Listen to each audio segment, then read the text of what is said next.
평시도 교회를 꿈꾸고 있는 황창한 성도입니다. 참 이 땅에 교회들이 정말 많이 있지만 교회로서 기능을 하면서 성경이 말하는 하나님 나라를 이루어내고 보여주는 그런 교회가 정말 희박하다라는 생각들을 가지게 됩니다.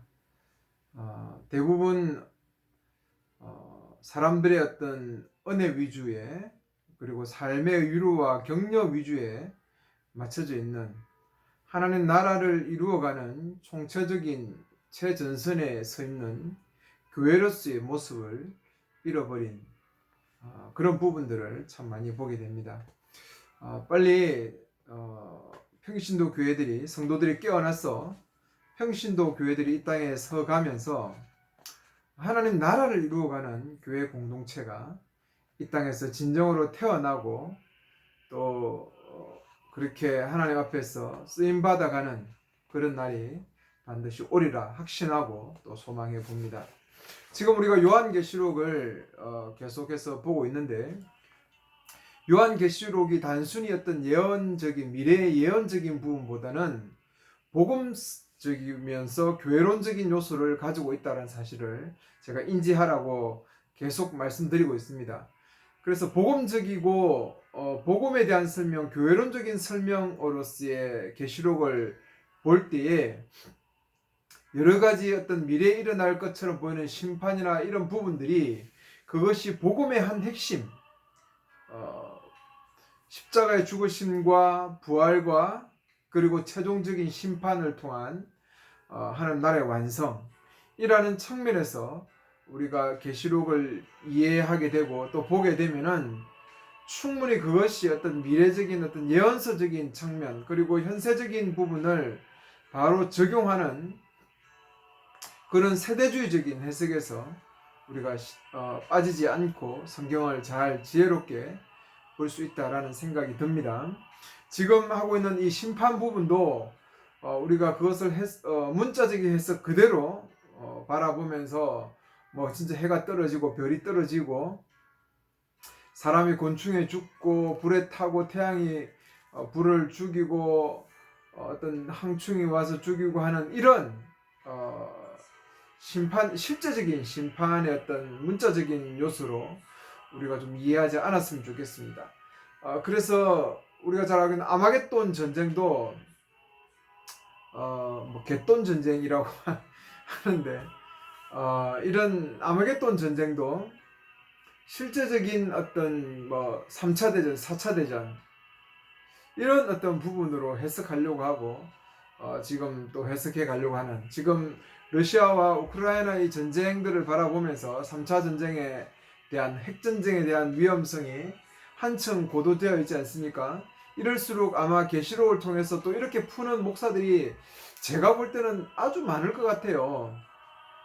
3차 대전과 어떤 핵 위험과 이 태양이 불에 타는 거라든지 땅이 변하는 이 우주가 뭐 변하는 거라든지 이런 부분들을 이 핵과 연관해서 핵전쟁을 통해서 지구의 종말 뭐 이런 부분들을 자꾸 해석해 가려고 하는 분들이 있습니다. 그분들은 정말 조심하셔야 돼요. 성경을 그렇게 보시면 안 됩니다. 아주 위험한 어떤 해석들이에요.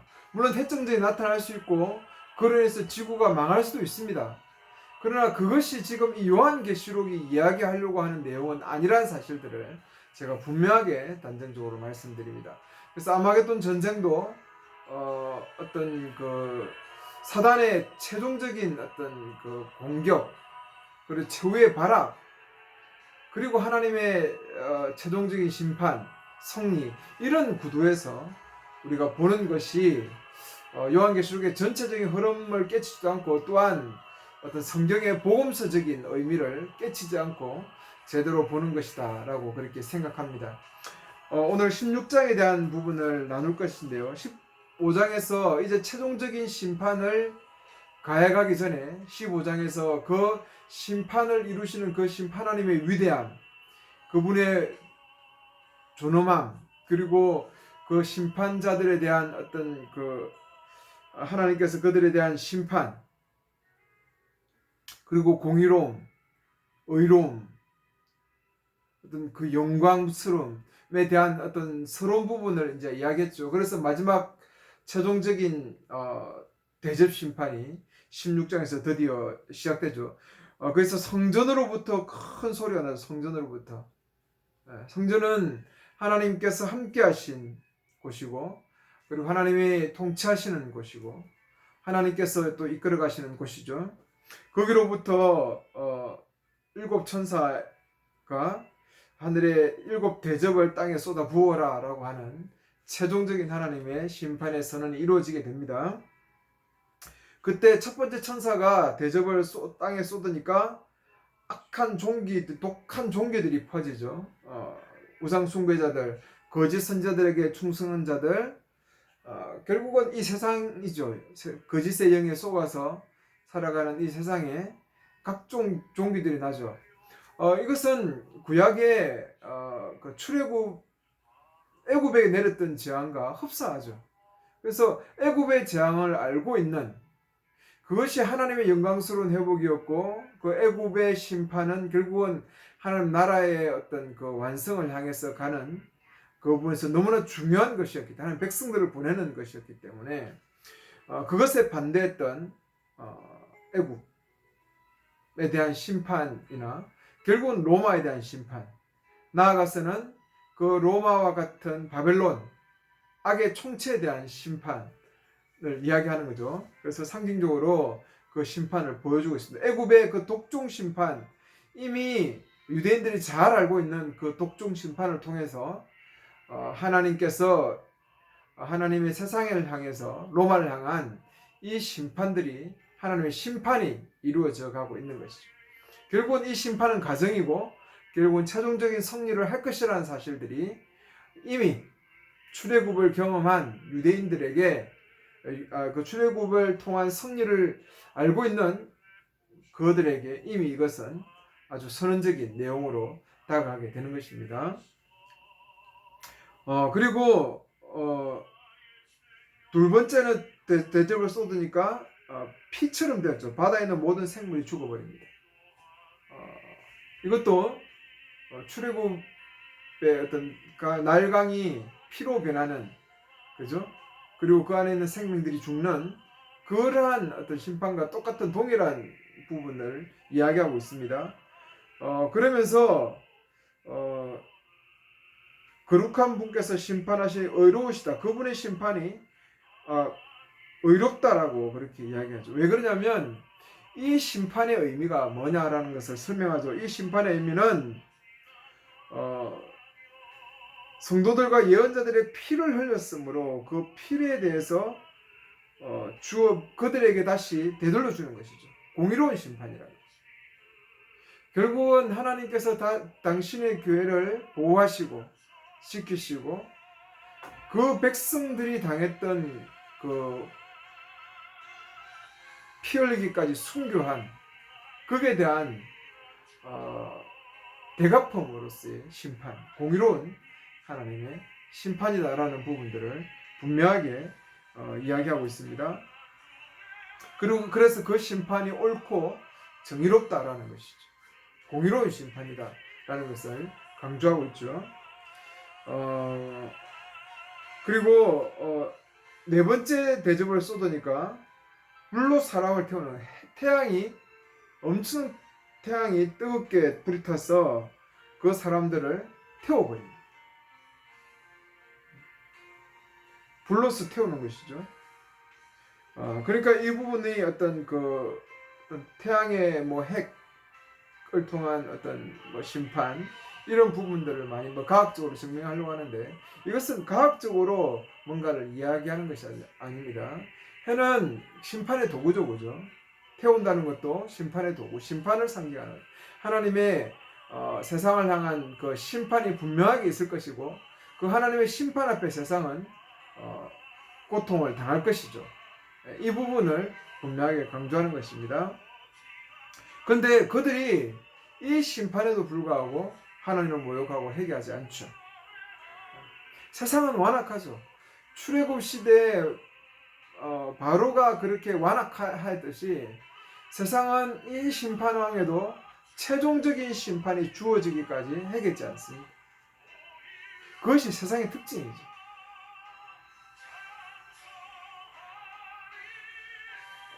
그래서 다스텐스가 그 대접을 짐승의 왕자였어요. 이제 서서히 하나님의 그 공격의 심판의 대상이 최종적인 그 영적인 존재에게까지 나아가죠.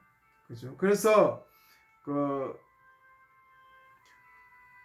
대접을 짐승의 왕자에 부으니까 짐승의 왕국이 이제 그 짐승 전체의 왕국이 어두워져 버리죠. 이것도 출애굽 시대와 똑같지 않습니까? 출애굽에 어떤 어둠이 내리는 캄캄한 어둠이 내리게 하는 그 심판을 상징하게 합니다. 하나님께서 철저하게 세상을 심판하시는 모습을 보여주고 있죠. 그리고 그들은 고통 때문에 그들의 혀를 깨물 만큼 엄청난 고통도 임했습니다. 그렇지만 그들이 회개하지 않죠. 그러자 여섯째 대접에 큰 강 프랄에서 쏟아졌다. 이 강 동쪽에서부터 그죠? 왕의 길을 준비되어 오는, 그래서 동쪽에부터 시작되는 이 심판은 우리가 그 출애굽할 때 그 출애굽이란다. 계시록 처음에 그 인심판할 때도 분명하게 이야기했지만 유프라데스 강이죠, 그죠? 프랄 강에서 시작되는 거죠. 여기는 그 프라티아인, 그죠? 그런 전설이 돌았댔죠. 바로가 죽지 않고 살아서 그들의 그 마병을 이끌고 침범해 오는 그 어떤 두려움, 그죠? 심판의 두려움을 상징하는 거겠죠. 그 강에 쏟아 부으니까 하나님의 진노의 어떤 강력함, 두려움에 대한 이야기죠. 그 강이 말라버리죠. 그리고 동방에서 오는 왕들의 길이 준비되죠. 그리고 수령의 입과 짐승의 입과 거짓 예언자 입에서 개구리처럼 부정한 새 영이 나왔죠. 결국은 이 세상은 거짓의 영이죠, 그죠? 네. 개구리라는 것은 아주 거짓된 악한 그런 영에 대한 부분이 있지 않습니까? 부정한 새, 개구리는 부정한 동물이죠. 거기서 부정한 새 영이 나왔죠. 그리고 14절 그들의 귀신들의 영들이라고 하죠. 온 세상의 왕들에 나가서 만군의 여호와의 큰 날 전쟁을 하여서 그들의 왕들을 모았죠. 그러니까 15절에 보라, 내가 도둑같이 오리니 껴있으라. 이 전쟁은 결국은 우리가 실제로 하는 3차 대전이나 아마겟돈이 이런 전쟁의 의미가 아니죠. 영적 전쟁입니다. 영적 전쟁. 세상의 정신이냐 하나님 나라의 정신이냐의 싸움이죠. 결국은 사단이 하나님 나라를 대적했으리라 하지 않습니까? 창세기 2장에서 선악을 알게 하는 지식나무 열매를 동산 중앙에 주면서, 그죠? 선하다 악하다는 그 판단도 하나님의 말씀을 의지해서 그 말씀을 따르려 가는을 통해서 하나님 나라가 온전히 이루어지는데, 사단은 그렇지 않죠. 그렇게 말하지 않죠. 그 선악을 알게 하신 지식나무를 따먹어 버리라고 하죠. 그래서 눈과 같이 되면서 사람이 뭐랍니까? 선과 악을 아는 일이 하나님처럼 되었단 말이 뭡니까? 자기들이 선한 것은 선한 것이고 악한 것은 악한 것이다 라고 하죠. 그래서 결국은 자기 중심의, 인간 중심의 나라, 그게 바벨론이고, 그게 지금 음료고 로마고, 결국은 이 세상 어두운 왕국이잖아요, 그죠? 그거 다 연결되는 거죠, 성경에서. 자기 자신, 세상의 정신은 결국은 뭡니까? 자기가 주인 되는 것입니다. 자기가 인정받고 자기가 높아지는 것이죠. 자기가 높아지면 절대로 삼위일체가 되지 않습니다. 하나님의 공동체, 그죠? 에베소서에 보면 머리 대신 은사를 통해서 각 은사를 통해서 머리 대신 한 몸이 되어서 머리 대신 주님 되게까지 자라가는 것이죠. 하나 되는 공동체죠. 그래서 성령의 그 열매, 은사들은 보면 철저하게 공동체가 하나 되는 부분에 있어서 그런 어떤 그런 어떤 성품이거나 그런 은사들입니다. 그래서 하나님 나라의 정신은 철저하게 하나 되는 그래서 결국은 에베소에서 말하는 교회도 가족이라는 개념이에요. 가족. 교회가 뭐냐? 가족이죠. 학대된 가족, 3대가 모여있는 그 가족적인 의미를 교회의 의미와 부여하고 고린도전서에는 사람의 몸, 이 하나의 몸을 교회로 이렇게 이야기하죠. 그래서 결국은 하나님의 그 공동체, 하나님 나라의 정신은 공의와 정의가 흘러 넘치는 하나 되는 합일하는 그런 공동체를 이야기합니다. 그것이 이 땅에서 보여지는 것이 하나님의 계획이죠. 근데 세상은 자기가 중심이 되고 자기가 주인이 되기 때문에 절대 합일체가 될 수가 없습니다. 그것이 세상의 정신이에요. 그래서 이 싸움은 하나님 나라를 이루어내는 싸움과 그렇지 못한 싸움입니다. 왜 성령 충만을 받아야 되고 성령의 열매가 필요한지 아셔야 됩니다. 성령의 은사가 필요한지. 그것이 없으면 절대로 이 땅에서 하나님 나라를 이루어내는 공동체를 만들 수가 없어요. 우리 인간의 그 속성은 철저하게 개인주의적이고 자신의 주인됨을 따라 살아가는 그 속성들이 많아요. 공동체 교회를 해보면, 평신도 교회를 해보면 이 부분에 대해서 여러분 많이 경험할 거예요. 얼마나 자기가 교만하고 자기 자신이 얼마나 어떤 자기 중심적인 사람인지를 깨달아요. 그래서 공동체 교회를 하지 않으면 하나됨이 뭔지를 잘 몰라요. 연애하는 것과 결혼하는 것 다르다 했지 않습니까? 결국은 결혼해서 살아봐야 부부가 융화되고 하나되면서 깎이면서 그 속에 하나됨으로 나아가는 것이죠. 교회도 똑같은 겁니다. 그래서 교회 공동체가 힘들다는 것이고 그 공동체를 통해서 또한 철저하게 공의와 정의가 흐르게끔 가야 되기 때문에 어떤 한 개인의 어떤 부분으로 나아가는 것이 아니라 철저하게 어떤 상대방을 향한 의로움과 공의로움으로 가는 공동체가 되어야 되기 때문에 그것이 성령의 능력과 성령의 충만한 성령의 성품 없이는 절대 이루어지지 않습니다. 기도 없이는 안 돼요, 정말로. 해보시고 경험하시면 충분히 이해할 수 있는 내용들입니다. 그래서 교회는 끼어있으래죠. 끼어있으래. 자기의 수치를 보이지 않도록 교회는 이 영적 전조 앞에서 하나님 나라를 이루어가는 이 최종적인 이 교회 시대를 살아가는 이때의 교회는 끼어있어야 되는 것이죠. 철저하게 자신의 어떤 모습을 바라보면서 세상적인 정신에 물들어 있지 않는지를 교회는 늘 반성하면서 하나님 나라의 표징을 교회가 보여주려고 노력해야 되죠. 근데 기존 지금 교회가 보여주는 건 세상보다 더 못하잖아요. 솔직히 말하면. 코로나 시대에도 더 그랬고 우리 한국 대형교회들 정말 난리 아닙니다. 목사들이 돈 문제, 성 문제로 얼마나 많이 무너졌습니까? 대형교회에서. 그리고 아들 세습 문제. 완전 재산이요. 교회가 자기 키웠다고 생각해요. 교회를 자기 거라 생각하지. 세상 정신이 너무 많이 들어있어요. 교회가 하나의 사회고 담임 목사, 부목사 이런 제도라든지 수석 목사 이 교회가 어떤 하나의 시스템이죠. 회사죠. 정말 좀 안타깝습니다. 교회가 하나님 나라를 보여주지 못하고 오히려 세상 정신을 더 많이 교회가 드러내니까 교회가 하나 되지 못하죠. 교회는 백인교회, 흑인교회, 인종적인 문제들 그리고 우리나라에도 전라도, 경상도 이런 부분들 이념 문제들 앞에서도 얼마나 교회들이 많이 영향을 받고 나눠집니까? 교회가 합의를 이루어내지 못하면 세상 어떤 공동체를 통해서도 하나님 나라를 보여줄 수가 없습니다. 하나님 나라를 보여줄 수 없는데 어떻게 그 안으로 많은 사람들이 들어올 수 있고 그것을 소망으로 비전으로 삼고 살아갈 수 있겠습니까? 지금 오늘날 그 한국 교회가 하는 나라를 보여줄 수 있을까요? 저는 세상 정신의 절대적인 협소판이 교회인 것 같아요.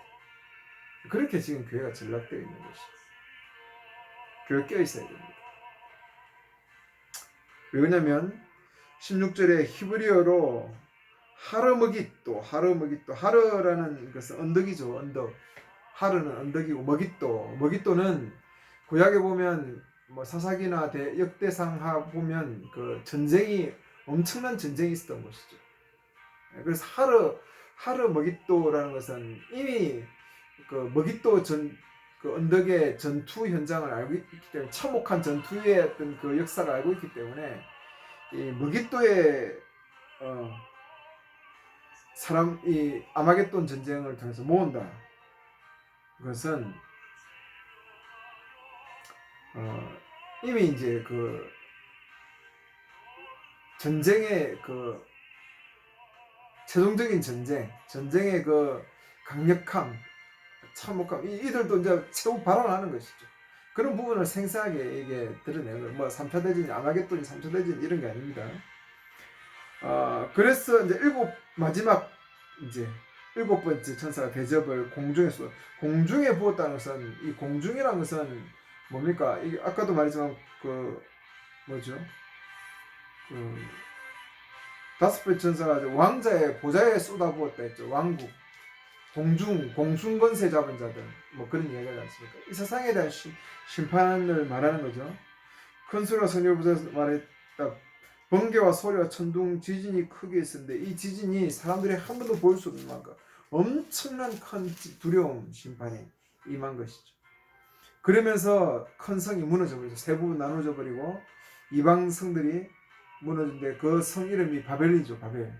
창세기 11장에 하나님 나라에 반대되는 세상 나라, 내가 중심이 되고 흩어짐을 면하자. 하나님은 세상이 흩어졌으라 했는데 흩어짐을 면하자라고 이야기하면서 자기 이름을 내고 바벨론을 쌓았죠. 그 바벨, 세상 나라의 정신, 로마, 지금은 로마를 상징하겠죠. 그 당시에는. 그렇죠? 바벨이 하나님 앞에서 독한 진노 포도주를 그 성에 주어졌죠. 진노의 포도주, 하나님 심판이 그 성에 최종적으로 임하게 됩니다.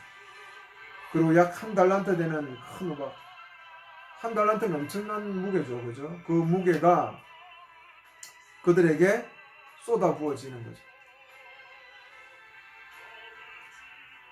그렇기 때문에, 그런데도 불구하고 이 사람들이 그 재앙에서 오히려 하나님을 모독하게 되고 최후의 어떤 하나님의 최종적인 완전한 심판이, 최종적인 멸망이 이제 남아 있겠죠. 이렇게 16장이 끝납니다. 결국은 하나님의 심판이 로마에게 주어질 것이고, 로마는 끝까지 그 하나님의 심판 앞에서도 포기하지 않을 것이고, 그래서 결국은 로마는 망하죠. 그 로마의 흐름은 결국은 세상의 왕이고 악한 영이 최종적인 심판을 받으면서 이 세상 정신, 세상은 하나님 나라를 거역하려고 했던 이 세상의 정신과 세상은 결국은 멸망하게 되고 이 땅에 새로운 하나님의 나라, 삼위일체 합일의 나라가 이루어지고 공의와 정의가 흐르는 나라가 결국은 만들어질 것이고, 그것은 오늘날 교회가 인내하면서 만들어 가야 되는 것이고, 참고 인내하면서 그러한 합일의 나라, 머리 대신 주님께서 자라는 그런 공동체를 온전하게 만들어 가야 되는 것이죠. 그것이 오늘날 교회에 주어진 임무고, 1세기에 그 로마의 핍박 속에서도 하나님의 나라를 온전히 이루어가는 그 공동체 교회는 계속되어 가야 됐죠. 무너지면 안 되었죠. 오늘날도 동일하게 그렇습니다. 오늘날 교회가 유지되어야 된다고 저는 말하고 싶지 않습니다. 왜 그러냐면 지금 건물적인 교회, 그리고 어떤 시스템적인 교회들이 너무나 많기 때문에, 그래서 교회가 유지되어야 된다는 것이 아니라 하나님 나라를 이루는 공동체 교회, 저는 그것을 우리 한국적 사상에서 가장 잘 보여준 게 평신도 교회라고 했기 때문에, 물론 저는 평신도 단어가 옳다는 건 아니지만 평신도 교회가 지금 어떤 이런 기존 목사 체제에서 이루어지는 교회를 정말 그리고 거대 시스템적이고 어떤 대형교회적이고 그리고 계급주의적이고 하나님 나라를 이루지 못하는 그런 이 잘못된 교회를 가장 잘 어떤 비판하면서 하나님 나라의 본질을 가장 잘 이해해 주는 것이 평신도라는, 그래서 평신도 교회라고 이야기해요. 평신도 교회를 세워가고 만들어가고 그것이 최종적인 하나님의 그 심판이 있고 하나님 나라가 이 땅에 부어질 때까지 교회가 목숨 걸고 이루어가야 될 그런 모습이다. 그런 최종 의무다. 성도들은 물론 우리가 삶에서 먹고 사는 문제도 중요하니까 먹고 살아야죠. 지혜롭게 살아야 됩니다. 저는 그것이 잘못됐다고 생각하지 않습니다. 그러나 먹고 사는 것만 가지고 살아가면 그것은 정말 잘못된 거죠. 그것은 마태복음에서 말하는 그 홍수, 시집가고 장가간 것 때문에 심판을 받는다는 것과 똑같은 거죠. 시집가고 장가가는 게 뭐가 잘못이겠습니까? 그러나 그것이 세상의 딸들의 아름다움을 보고 자기의 어떤 즐거움을 따라서 시집가고 장가갔다는 말은 하나님 나라는 관심이 없었다는 것이죠. 하나님 나라는 관심이 없는 먹고 사는 문제, 하나님 나라는 관심 없이 종교생활하는 것, 하나님 나라와 관심 없는 그런 삶은 결국은 정말 최종적인 심판으로 나아갈 수밖에 없는 것이죠. 그리고 오늘날 우리가 하나님 나라를 생각하면서 돈을 벌고 하나님 나라를 생각하면서 먹고 하나님 나라를 생각하면서 마시는, 하나님 나라를 생각하는 그 가운데 우리의 삶의 중심이 굳게 서서 바로 가는 것이 중요하다. 그 일곱째 대접 심판까지, 최종 심판까지 있었지만 그러나 세상은 하나님께로 돌아오지 않죠. 그 정신은 파괴됩니다. 파괴될 거예요. 세상 정신이 파괴될 때 교회가 만약에 그 교회가 세상 정신에 물들어 있다면 그 교회도 파괴될 것입니다. 세상 정신을 따라가고 세상 정신에 살아가고 세상 정신으로 만들어진 모든 공동체는 무너질 것이고 세상 정신으로 이루어진 사람들의 모든 사람들은 심판을 받을 것입니다. 결국은 하나님 나라를 이루어가는 공동체냐 아니면 세상이냐, 둘 중에 하나입니다. 감사합니다.